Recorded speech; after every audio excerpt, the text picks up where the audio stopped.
नाजरीन, मैं शुएब नदवी सबसे पहले आपकी खिदमत में सलाम का नजराना पेश करता हूँ। अस्सलामु अलैकुम रहमतुल्लाहि व बरकातुहू। आप देख रहे हैं सदाए हक़। सदाए हक़ में आपका खैर मकदम है, आपका इस्तकबाल है अल्लामा इक़बाल के शेर के साथ कि तू शाही है परवाज़ है काम तेरा, तू शाही है परवाज़ है काम तेरा, तेरे सामने आसमां और भी हैं। मोहतरम नाजरीन, आज मैं आप हज़रात के सामने अर्नब गोस्वामी, हुकूमत महाराष्ट्र और सुप्रीम कोर्ट, इस मौजू पर कुछ बातें करूँगा। अर्नब गोस्वामी वो नाम है जो मुहताज तारुफ़ नहीं। अर्नब गोस्वामी रिपब्लिक टीवी के एडिटर इन चीफ और मैनेजिंग डायरेक्टर हैं। उसके बानी मबानी हैं, होल एंड सोल हैं। इनके वालिद बीजेपी के रुकन, इनके कज़िन ब्रदर वगैरह बीजेपी से जुड़े हुए आसाम गुवाहाटी के अंदर। इनका फैमिली बैकग्राउंड बीजेपी के लिए काम करता है। मेरी अपनी ज़ाती राय ये है, मेरा अपना व्यू भी है कि अर्नब को भी चाहिए कि वो बीजेपी ज्वाइन कर लें, इसलिए कि जब वो पार्टी ज्वाइन कर लेंगे तो खुल करके उसको सपोर्ट करें, खुल करके उसके लिए तहरीक चलाएं, खुल करके उसके हक़ में आवाज़ बुलंद करें, कोई नहीं रोकेगा। लेकिन जर्नलिज़म के ज़रिए से आप सहाफ़ी का मतलब गैर जानिबदार होना चाहिए। एक सहाफ़ी एक अगर अच्छा सहाफ़ी है तो उसको चाहिए कि हर मामले को बिल्कुल जैसा का तैसा पेश कर दे लोगों के सामने। जो हक़ बात है वो उसको हक़ कहे, जो गलत बात है उसको गलत कहे। ऐसा नहीं है कि आप अंधभक्ति में, मोदी भक्ति में इस हद तक गिर जाएं कि कोई भी काम, मरकज़ी हुकूमत का कोई भी काम आप उसको सही करके पेश करें और उसको जो है अपने टीवी के ज़रिए से, टीवी चैनल के ज़रिए से उसको प्रमोट करें। ऐसा नहीं होना चाहिए। अर्नब गोस्वामी का मामला ये है कि ये मरकज़ी हुकूमत के हर गलत काम को, हर गलत पॉलिसी को सच साबित करने के और सही साबित करने की कोशिश करता है। आपको लगेगा ही नहीं जब आप इसके डिबेट को देखेंगे कि ये, ऐसा लगेगा ही नहीं कि ये कोई जर्नलिस्ट बैठा हुआ है, ये कोई एंकर है, बल्कि ऐसा लगेगा कि ये बीजेपी का प्रवक्ता बैठा हुआ, स्पोक पर्सन, यानी वो बीजेपी का स्पोक पर्सन लगता है जब वो बात करता है।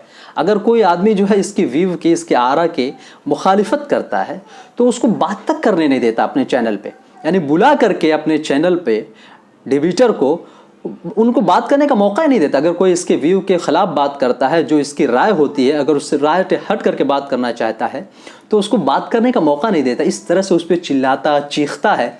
वो कमेडियन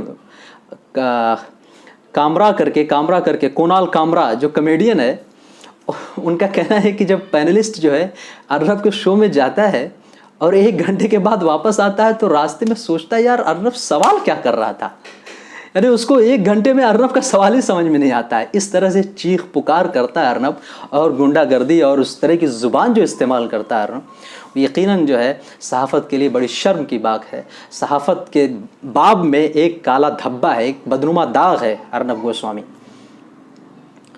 अर्नब गोस्वामी जो है हर मामले को हिंदू मुस्लिम करने की कोशिश करता है, और जो ये अमन अमान की जो फ़िज़ा बरकरार है उसके अंदर वो चाहता है कि किस तरह से जहर घोला जाए, किस तरह से हिंदू मुस्लिम समाज को बांटने की कोशिश की जाए। अर्नब का ये सबसे अहम मशगला है। आप पालघर का वाक़या आपको याद होगा।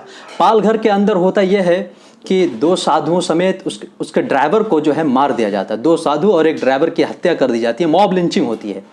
मॉब लिंचिंग जाहिर है कि कोई भी मर रहा हो, मरने वाले की तो जो है हम जो मार रहे हैं हम उसकी तायद नहीं कर सकते। कोई भी आदमी हो, अगर कोई आदमी गलत है तो गलत है, हम इसकी पुरज़ोर मजम्मत करते हैं। जो वाक़या हुआ हम उसकी पुरज़ोर मजम्मत करते हैं, उसको कंडेम करते हैं।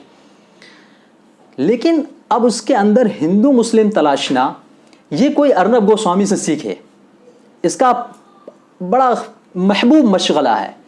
फेवरेट जो है इसका, कह लीजिए फेवरेट काम है। ये चाहता है कि हर चीज़ के अंदर जो है हिंदू मुस्लिम और उसको रिलीजियस कलर दे दिया जाए।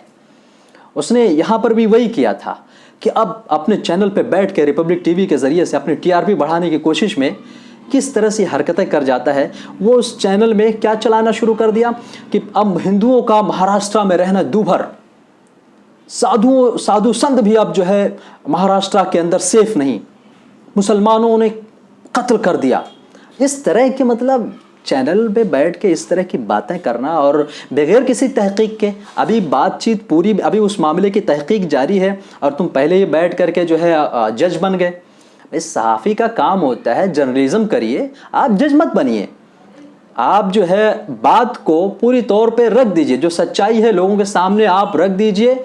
आप यहाँ पर हुकूमत है, इंतज़ामिया है, अदलिया जब ज़ाहिर है अदलिया उसका सुप्रीम कोर्ट है, वो फैसला करेगी ना, वो फैसला करेगी। आप तो जज बन जाते हो, आप जो है जज बनना शुरू कर देते हो। तो इसके अंदर पूरी इस तरह से, और इस वाक़े को जो है अनिल देशमुख जो होम मिनिस्टर ऑफ महाराष्ट्र हैं, उन्होंने पर्सनली इसको जांच किया और देखा, और बाकायदा उनको नामों की एक लिस्ट शाये करनी पड़ी, 101 नाम, 101 एक लिस्ट बनानी पड़ी, लिस्ट शाये करनी पड़ी बाकायदा कि इन मारने वालों में कोई भी मुस्लिम नहीं है, इन नामों में कोई भी मुस्लिम नहीं है। तब जाकर के ये मामला ख़त्म हुआ। अब देखें मतलब किस तरह से सहाफ़त है, जहाँ पर कोई भी जो है कोई भी हिंदू मुस्लिम को कोई बात ही नहीं थी, वहाँ उन लोगों ने चोर समझ करके मॉब लिंचिंग की थी। गलत है, जो मॉब लिंचिंग हुई गलत हुई। हम तो इससे पहले जितनी भी मॉब लिंचिंग होती है, हमेशा से जो मॉब लिंचिंग होती आई है, हम उसकी मुखालिफत करते हैं, पुरजोर मुखालिफत करते हैं।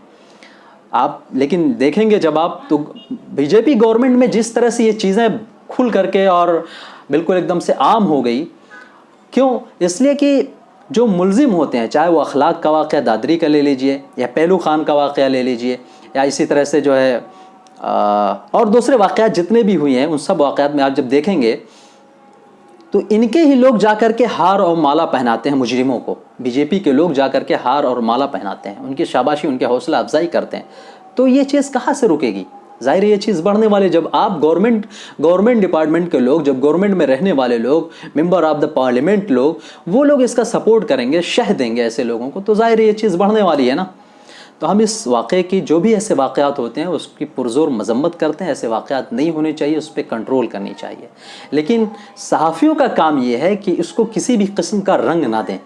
जब तक मामले की तहक़ीक़ जारी है, जब तक मामले की तहक़ीक़ हो रही है, आप इस तरह से चैनल कैसे, आप सिर्फ टीआरपी के लिए अपनी बात को आगे बढ़ा रहे हैं, और एक जो जहाँ पर हिंदू मुस्लिम जो है मिल करके रह रहे हैं, वहाँ पर आप जो है एकजहती को जो है ख़राब करने की कोशिश कर रहे हैं। इसी तरह से आप दूसरा मामला जिसने महाराष्ट्र गवर्नमेंट को घेरने की कोशिश की थी, जो सुशांत सिंह राजपूत का मामला था, जिसने जो ख़ुदकुशी कर ली थी। ये कह रहा कि ये प्री प्लान जो है उसका कत्ल किया गया। इसने अर्नब गोस्वामी ने अपने चैनल पे चलाया कि सुशांत का जो कत्ल हुआ है वो प्री प्लान हुआ है। अरे भाई, फिर बाद में जो है बांद्रा की जो पुलिस है उसने जो है रिपोर्ट पेश की, और रिपोर्ट के अंदर बाकायदा लिखा कि सुशांत सिंह डिप्रेशन का शिकार था और ये दवाइयाँ लिया करता था। कुछ 2-3 महीना से पहले से ये दवाइयाँ खा रहा था, डिप्रेशन की दवा खा रहा था। कौन? सुशांत सिंह। उसके बाद एक तीसरा मामला देखिए, जो गोदी मीडिया का हर जर्नलिस्ट जिसमें शामिल है, वो कोरोना वायरस एक वबा थी और अभी भी कहीं कहीं है। अभी भी हमारे मुल्क में उसकी जो है उसकी अलामत मिल रही हैं और मरीज़ बढ़ भी रहे हैं। तो अल्लाह से दुआ है कि अल्लाह हम सब की इससे हिफाजत फरमाए। लेकिन इन बदबख्तों ने इस बीमारी के अंदर भी हिंदू मुस्लिम ढूंढ लिया और उसको तबलीगी और जमाती और मुसलमान उन सब से जोड़ दिया। यानी बीमारी भी अब हिंदू मुस्लिम और तबलीगी और गैर तबलीगी होगी रह गई।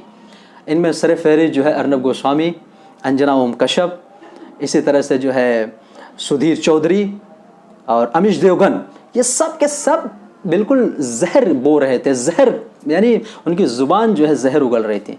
अरे भाई, ये बीमारी है, बीमारी को आप लोग कहाँ तबलीगी और कहाँ मुसलमान, इन सब चीज़ों से कहाँ जोड़ रहे हो?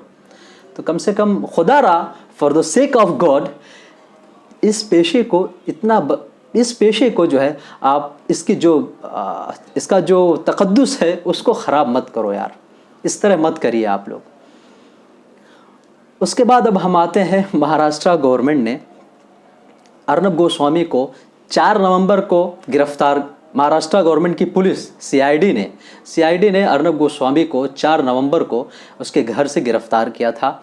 ये वो मामला था जो 2018 के अंदर बंद कर दिया गया था। 2018 में ये मुकदमा उसका बंद कर दिया गया था जब फडणवीस बीजेपी की हुकूमत थी। वापस से वो फैमिली, मामला ये है कि एक इंटीरियर डिज़ाइनर अन्वय नायक और उसकी माँ जो है ख़ुदकुशी कर लेती है। क्यों कर लेती है ख़ुदकुशी?